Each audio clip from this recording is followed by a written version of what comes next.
Tiga. Assalamualaikum warahmatullahi wabarakatuh. Alhamdulillahilladzi nahmaduhu wa na'udzubillahi min syururi anfusina wa min sayyi'ati a'malina. Asyhadu an la ilaha illallah wa asyhadu anna Muhammadan abduhu wa rasuluh. Pertama-tama kita panjatkan puji syukur kepada Allah Subhanahu wa taala yang telah melimpahkan banyak nikmat sehat, nikmat hidup, juga nikmat kesempatan. Pada pertemuan kali ini kita masih diberi kesempatan untuk menuntut ilmu yang lebih banyak, mempelajari kalam ilahi atau ilmu dari Allah SWT, sehingga kita bisa belajar memperdalam dan mendalami bahwa hidup itu harus selalu tetap belajar. Mari kita coba untuk PMKR. Kalau kemarin sudah ke pembongkaran masih ditutup. Nah, sekarang langkah selanjutnya adalah misalnya membongkar sistem timing sen. Jadi sebelum membongkar timing sen, kalau kemarin sudah tutup dibongkar, nah kita perhatikan ya.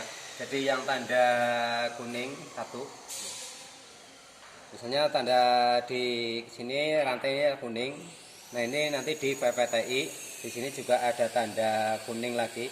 Nah, ini yang kuning atas nanti pemasangannya diperhatikan bahwa titik ini harus sejalur. Ya, artinya harus garis lurus pada posisi titik. Terus yang pada poros nok itu juga sama. Ini dalam roda gigi, ini ada tanda. Ya, ini juga harus sejalur. Nah, di bawah ini juga sama lagi. Jadi posisi di sini kuning. Nah, ini ada titik ya. Titik ini yang kuning 2 pada posisi tengah titik. Jadi tujuannya dari titik ini bahwa sistem buka tutupnya katup ya, itu semuanya sesuai dengan sistem poros engkol. Jadi di poros engkol itu berarti naik turunnya shaker.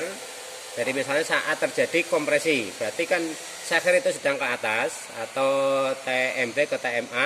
Nah, otomatis pada saat kompresi katup di sini menggerak untuk membuka. Jadi dari ini nanti perhatikan dulu. Setelah itu kita coba untuk membongkar dari penegang. Nah, ini penegang.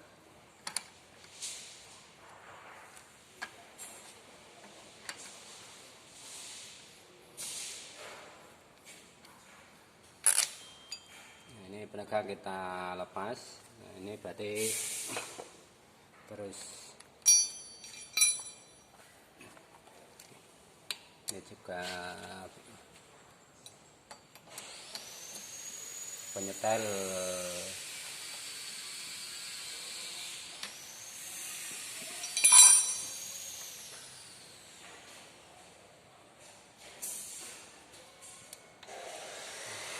ini berarti masih bisa berfungsi atau tidak. Nah, ini berarti naik turun peredam ini untuk rantai ya, jadi penegangnya ya, bagus nih.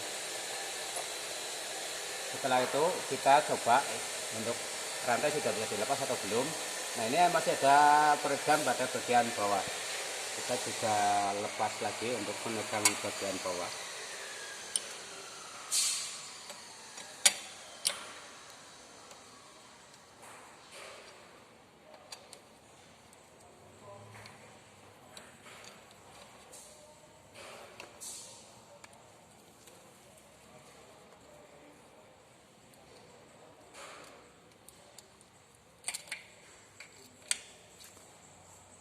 Ya, untuk baut coba diletakkan pada posisinya sehingga nanti saat pemasangan, nah ini berarti seperti ini letakannya itu lebih mudah.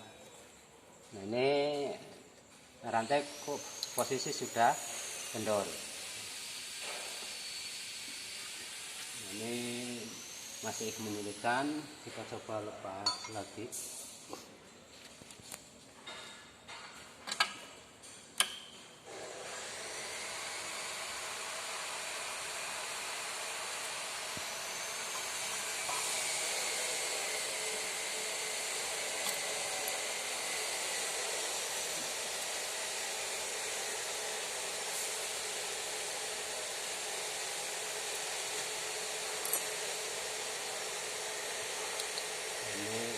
Setelah ini kan bisa dilepas.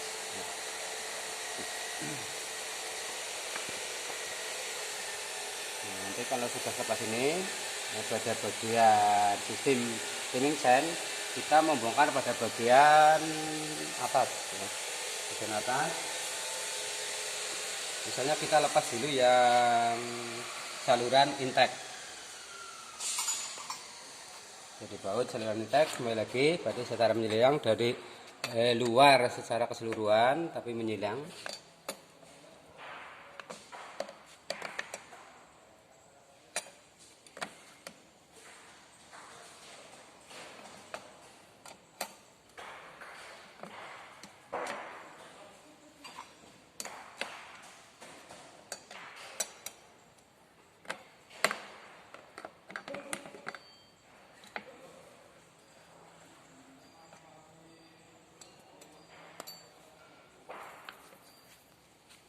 Kita pisahkan atau kita sediakan tempat baut supaya setiap baut nanti letaknya berarti tersendiri.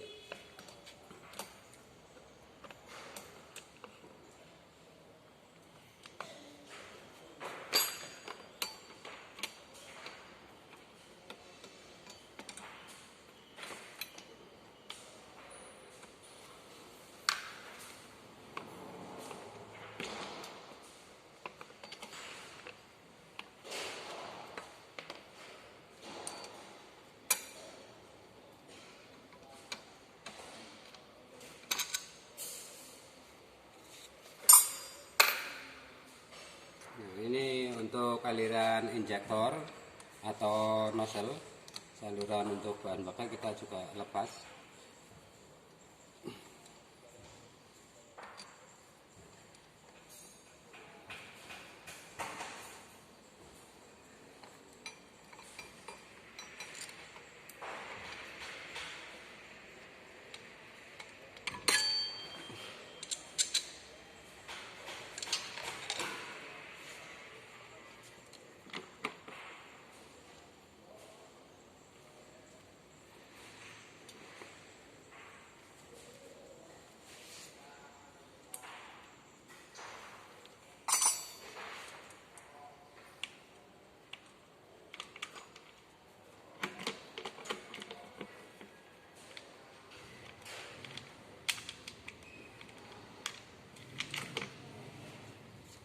Ini berarti di saluran intake. Jadi saluran intake, nah ini ada valve body. Valve body ini adalah sebagai penggantinya karburator. Jadi di mesin konvensional itu pakainya karburator. Nah ini di valve body berarti menggunakan, atau di sistem EV sudah menggunakan valve body. Nah nanti valve body berarti di sini ada sensor-sensor. Jadi misalnya di sini untuk throttle gas, ya. Jadi kalau gas atau pembukaan throttle atau duitan, ini berarti namanya TPS, berarti throttle position sensor. Paling bagian atas ini berarti ada MAP, manifold absolute pressure. Artinya absolute berarti udara yang masuk itu pressure atau tekanannya itu dibaca di sensor.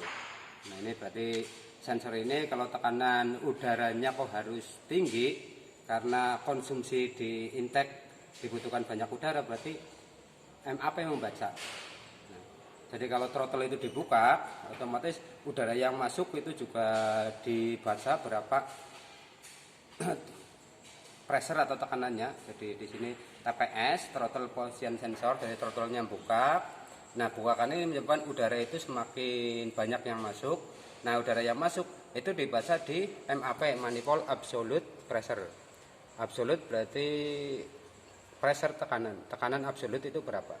Nah, kalau sudah dibaca di sini, itu diperintahkan masuk ke sistem intake. Ya. Nah, injektor itu diperintah supaya bahan bakar yang masuk itu disesuaikan dengan kebutuhan dari valve body ini. Jadi sensor, oh yang masuk udaranya berapa, tekanannya berapa. Nah, injektor itu diperintahkan sesuai dengan kebutuhan bahan bakar. Jadi nanti untuk pengenalan bersensor nanti seperti dulu di posisi ini ada ya. Jadi misalnya sensor-sensor, jadi misalnya ditutup di sini kan ada juga. Nah posisinya seperti ini. Ini berarti di sini adalah untuk VVTi, artinya sensor ke VVTi, jadi variabel valve-nya, timingnya. Jika buka nutupnya katup itu kok lebih besar, nah, katup yang bukanya lebih besar, otomatis VVTi itu berputar. Bahan bakarnya jumlahnya banyak, nah, berarti VVTi juga harus berputar lebih besar. Sebaliknya bahan bakar lebih sedikit, injektor juga diperintahkan lebih sedikit, VVTi juga memperkecil pembukaan nok. Nah, jadi sensor ini saling mempengaruhi atau saling memerintahkan bagaimana siklus-siklus sesuai dengan kebutuhan, sehingga dengan VVTi itu kendaraan itu lebih irit bahan bakar. Terus pada bagian bawah ini berarti berhubungan dengan poros lagi ya. Jadi ini ada sensor ya.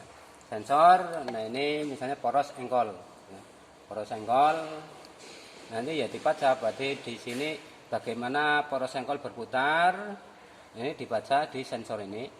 Jadi jika poros engkol kok berputar pada posisi misalnya TMA ke TMB, berarti saat mungkin kompresi, nah ini diperintahkan bagaimana jika terjadi kompresi diperintahkan.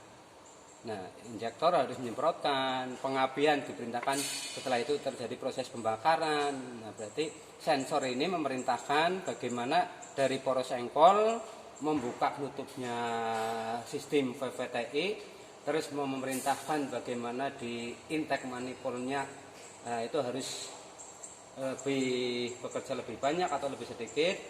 Nah, ini diatur di poros engkol. Nah, ini yang berpengaruh penting. Jika poros engkol itu sensornya tidak berfungsi, nah maka semua mesin, komponen mesin itu mati. Artinya bagaimana poros engkol ini kok tidak berputar? Terus bagaimana TMA TMB bekerja? Kalau tidak bekerja TMA TMB, bagaimana katup itu mau bekerja? Sehingga kalau mesin mati, mungkin secara lebih cepatnya dicari di sensor poros engkol. Jadi poros engkol itu bekerja tidak? Jika tidak bekerja, nah berarti sistem yang lain berarti tidak bekerja, karena pembakaran itu kan fungsinya menggerakkan atau merubah jadi energi kimia berarti dari bahan bakar dibakar menjadi energi mekanik atau gerak. Nah, ini jika pembakaran kok tidak menggerakkan poros engkol, berarti sensor ini tidak berfungsi, maka semua mesin menjadi mati. Ini misalnya dari sistem sensor. Ya, kembali lagi ke pembongkaran ke sistem kepala silinder, karena kita masih membahas di kepala silinder. Nah, ini minta sudah dibongkar di sistem intake manifold. Nah, dia membongkar di kepala atau bagian exhaust manifoldnya. Nah, kita putar di sini.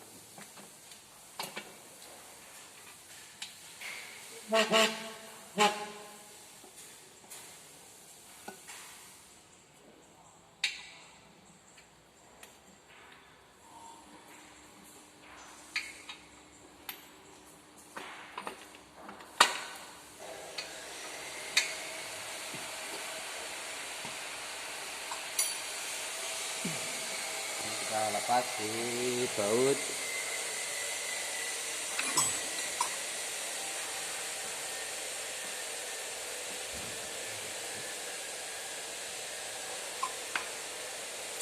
Ya, kembali lagi harus bersilangan ya. Menilang, nah tujuannya berarti nanti setiap komponen itu tidak terjadi proses pembengkokan.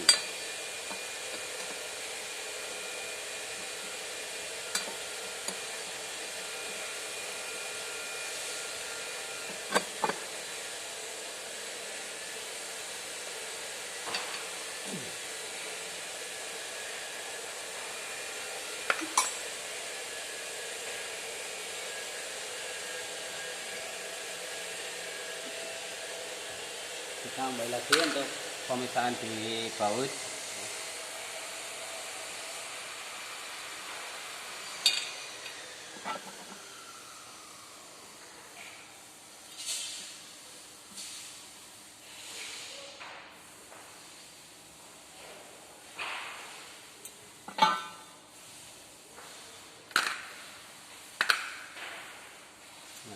Ya, ini juga diperhatikan ya bahwa nanti ada pengukuran di sistem intake manifold sama exhaust manifold, atau mungkin juga untuk saluran knalpot berarti bentuknya bundar ya. Kalau sebelah sana berarti bentuknya kotak. Jadi nanti bisa membedakan bagaimana dalam blok silinder kok bentuknya ini bulat.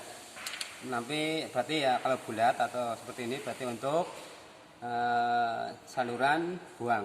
Tapi kalau bentuknya kok bentuk oval, itu berarti saluran isap.